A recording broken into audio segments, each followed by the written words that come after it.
Good morning. Welcome to chapter 11. Hang in there, you're almost done. This chapter is about cash flow statements.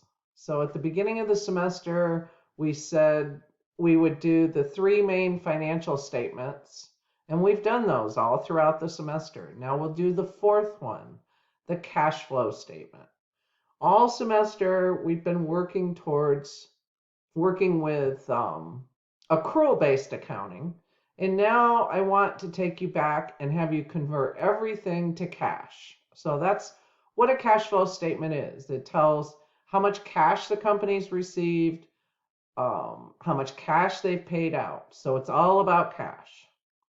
I want to do a couple of examples here. And this is all you need to know how to do in this chapter is a cash flow statement. So we'll do, the first example is E1111 from your textbook. This is the operating section of a statement of cash flows. So they've done a lot of the work for you. They've given you the income statement, a really basic one, and they've given you the balance sheet data. And here's the thing. In later examples, in your homework, you'll have to figure out what this increase or decrease is on the balance sheet. Let's talk about that for a second. If your cash balance was $112,000 at the end of 2021, that's how much it was, or if it was $90,000 at the end of 2021, that's how much the beginning balance was at the beginning of 2021. The end of 2020 is the beginning of 2021 cash balance. Sorry, that's like a mouthful there.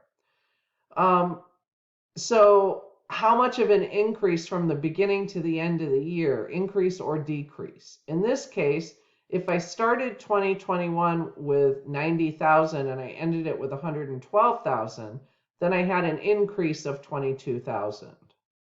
For accounts receivable, if I started the year with 54,000 and I ended it with 46,000, I had a decrease of 8,000. And this is important to understand. So the operating section is the most difficult piece to do on a cash flow statement. So we'll do a couple of those. So the first one that we'll do, a cash flow statement is set up in sections. Cash flows from operating, financing, and investing. Those are the three sections. In this example, we're only going to do the operating section. And this is the indirect method, which is the easier method. What we do is we take net income and we convert it to cash. So we start with net income of 130,000. And then we adjust that for things that are non-cash. So the first thing you look at is your income statement. We look for things on here that we know are entirely non-cash. There may be some things buried in these other items that are non-cash, but there's one for certain that is non-cash, and that's depreciation expense. Because we purchased the asset and put it in an asset account, and then we depreciate it each year for a certain amount. That is a non-cash amount. So what we want to do is put down depreciation expense. And then we want to add it to our net income because we need to take it out of there. And it's been deducted, so we want to add it back. So 60,000. Okay? That's the only thing on the income statement that we are certain is non-cash. So now we move to the balance sheet. On the balance sheet, the one thing that you never include in a statement of cash flows is cash, because that's what it's all about, is cash. So we'll move to accounts receivable.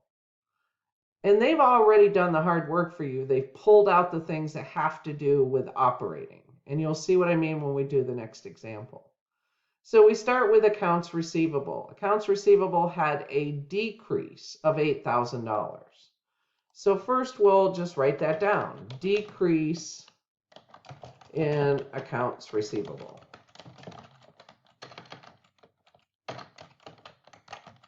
Okay. Do we want to add that to net income or subtract it from net income?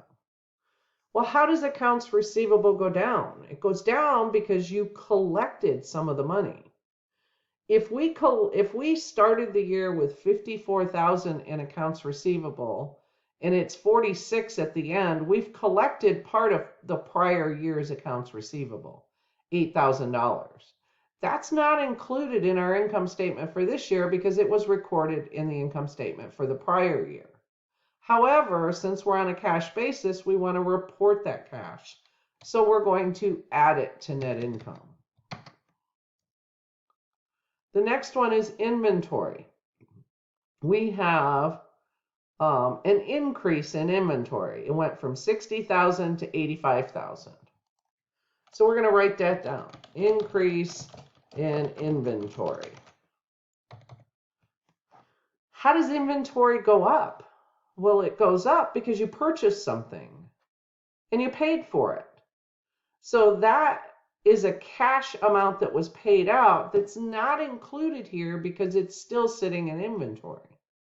So we're going to subtract an increase in inventory of 25,000. The next one is prepaid rent. Prepaid rent started the year with 7,000 and it ended the year with 4,000. That means we had a $3,000 decrease. So we'll write that down, decrease in prepaid rent. When we decrease prepaid rent, that means we use part of the amount that we had prepaid in the prior year. How do we use it? Well, remember, we debit rent expense and we credit prepaid rent, reducing it. That means we've got a rent expense included here that was not cash. So we deducted $3,000 that we shouldn't have if we were operating on a cash basis. So we're going to add back the $3,000. Okay? The next one is accounts payable. We started the year with 42,000. We ended the year with 55,000. That means we had an increase in accounts payable.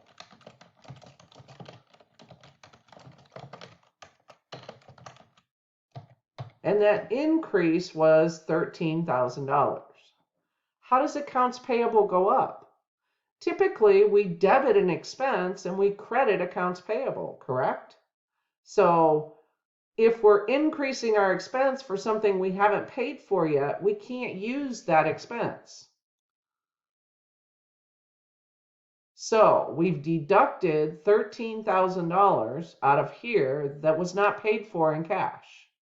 So we want to add it back. 13,000. Income tax payable. We started the year with 15,000 and we ended the year with 6,000. So we had a decrease in income tax payable. How does a payable decrease? Well, you pay for it, right? You pay for something you owed in the prior year. So it was expensed in the prior year, but you're paying for it in this year, which is not included in this year's income statement. So we need to include it. Minus 9,000. So then we just calculate our net cash flows. What we're going to do is we're going to add all of these together. Don't forget your beginning net income, and we're going to add and subtract all of those things. So our net cash flows from operating activities was $180,000 positive. Now I have this other tab in here. These illustrations in your textbook are really important. We'll get to this one in a second. This one over here, illustration 11-8, tells you what you do to the operating section. If you have an increase in depreciation expense, we add it. So it tells you what to do with those. So you'll want to take a look at that. There's actually another illustration. I'm going to see if I can pull it for you and I'll post it in the discussion. That's a bit clearer. Actually, I think I'm going to pause this and go get that other one because I think it'll help you a lot. Okay, I found it. It was actually in the PowerPoint slides, the one I was thinking of. So this little graphic can guide you through everything. This lets us know what to do to the operating section. If you have depreciation expense, you add it. If you have amortization expense, you add it. If you have a loss on the sale of assets, you add it. If you have a gain on the sale of assets, you subtract it. These first four items are from the income statement. The last four are from the balance sheet. So really, you only need to remember two of these, because if you subtract an increase in a current asset, then you must add a decrease. If you add an increase in a current liability, you must subtract a decrease in a current liability. Once you start using this, it'll be much easier. Let's look at a whole cash flow statement where they've given us the income statement. They've given us the entire balance sheet for 2 years. They haven't given us the increase or decrease. And they've given us some additional information down here. So we'll do the whole statement of cash flows using the indirect method. Anything that's non-cash transactions, we disclose in a note at the bottom. So let's do the operating section first. Then we'll do this investing section, and then we'll do this financing section. So of course, we're using the indirect method, so we start with net income and we start with the operating section. So if we look at our income statement, our net income is $195,000. And we're going to adjust that net income for non-cash activities. And we'll look at this for those four things: depreciation expense and amortization expense, and loss or gain on the sale of assets, because those are non-cash items. We had a gain on the sale of land of $7,000. That's non-cash, because if you remember back to the asset chapter, when we calculate the gain on the sale of land, that's not actually the cash we received. That's a gain that's calculated. So the gain on sale of land should not go in there. The depreciation is non-cash for sure. And those are the only two items here. So first, let's take out the depreciation expense of $33,000. We're going to add it back. Let me make this font just a tad bigger for you. Okay. And the gain on sale of land, we originally added it in because it was a gain. We need to subtract it because it doesn't belong here. It's non-cash. And it's also related to an investing activity. So gain on sale of land gets taken out of net income. Now we'll move to the balance sheet. Now this other graphic comes in very handy because it tells us what belongs in each section. And it's fairly simple if you think about it. Revenues and expenses and other current assets, changes to other current assets, go in operating, along with changes to current liabilities. So everything current goes into operating activities. Investing activities are long-term assets, and financing activities are long-term liabilities and stockholders' equity. All right, so let's go back to our balance sheet.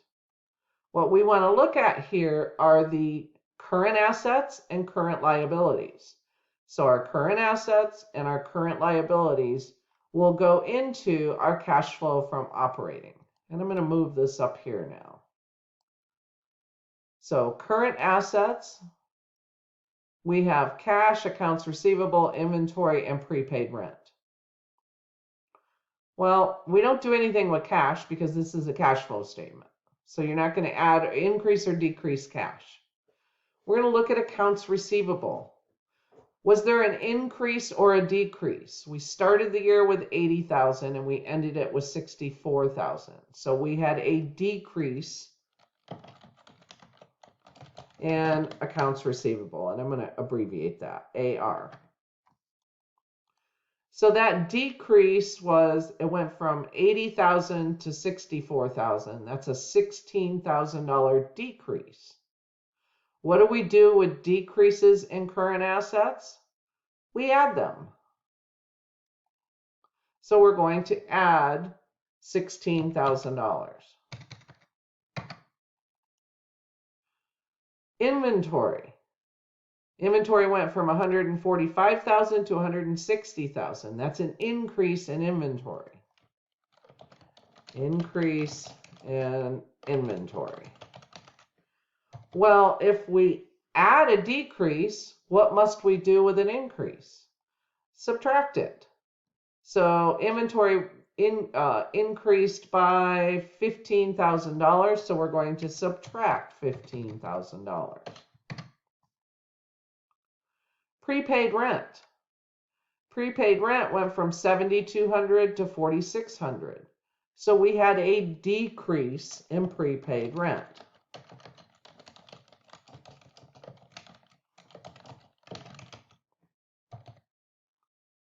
Okay. Well, what do we do to decreases in current assets? We add them. That decrease in prepaid rent was $2,600, and we're going to add it.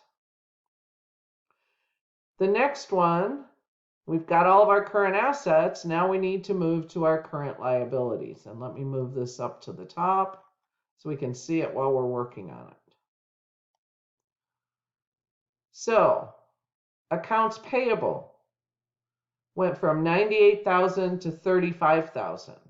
That's a decrease in accounts payable.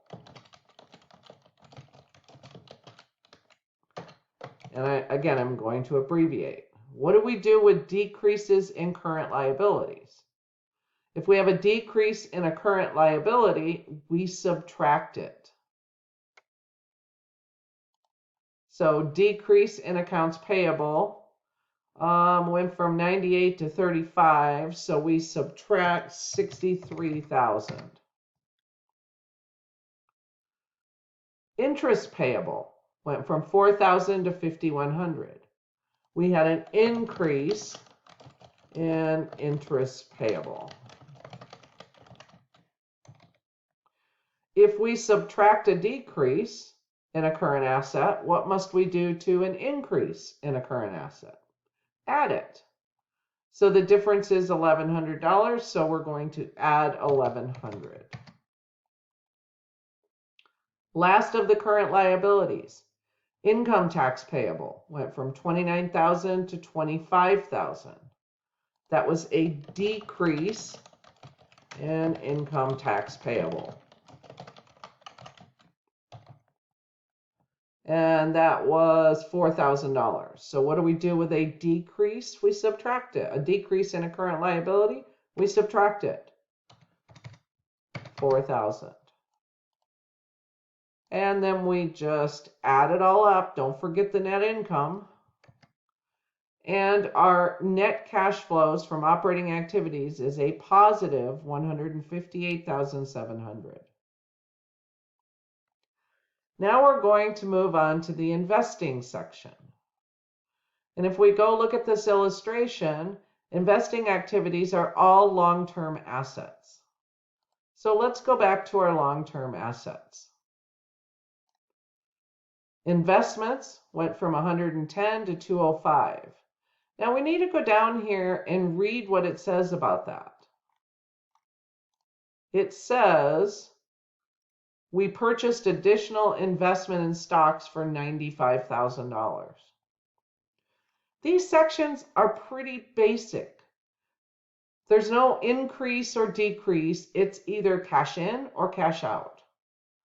So our investments went from 110,000 to 205,000.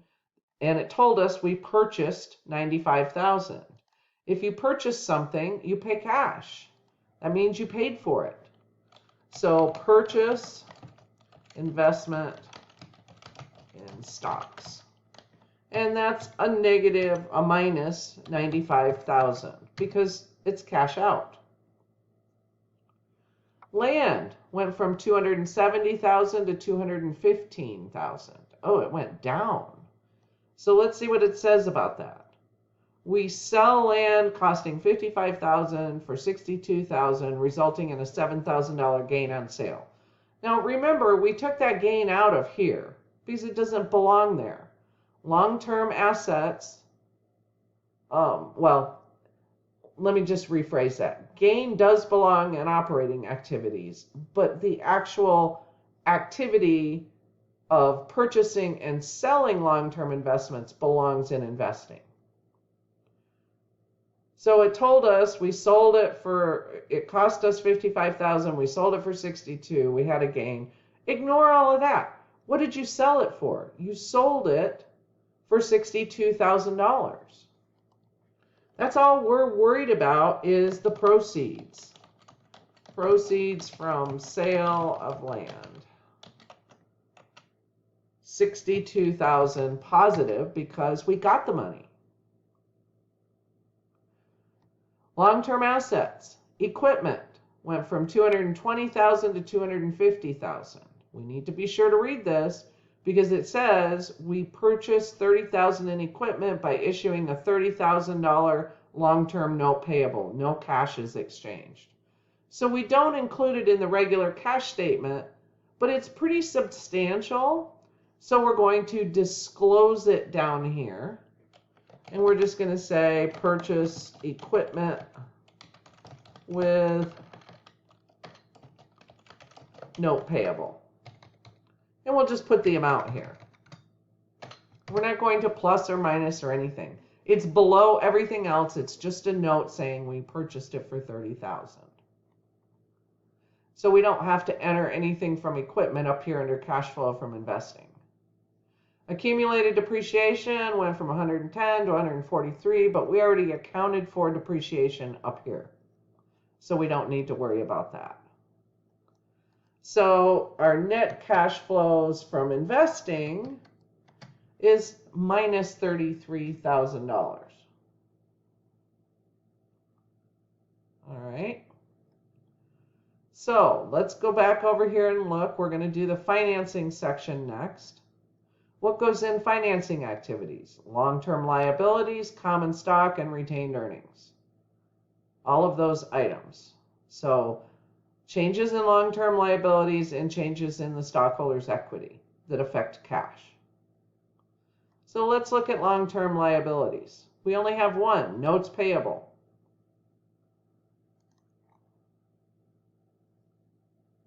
It went from $235 to $265, but that's that $30,000 note that we already accounted for down here in non-cash. So we don't need to enter anything from long-term liabilities. We do need to look at stockholders' equity.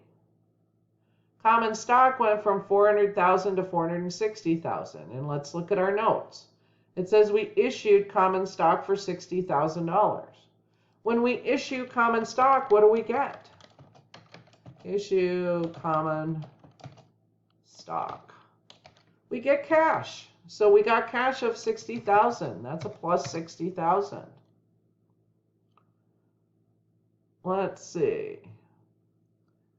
What about retained earnings? Well, if you remember retained earnings, our calculation for retained earnings is beginning retained earnings plus net income minus dividends. So the one thing that we need to account for here in retained earnings is dividends.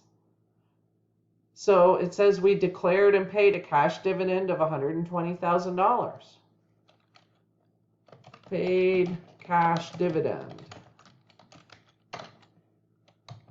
$120,000. Oops, minus, because we paid it. So now we've accounted for long-term liabilities and stockholders' equity and financing. We accounted for investing activities in long-term assets. We accounted for current assets, current liabilities, and items on the income statement in our operating section. So for financing, net cash flows is a minus $60,000.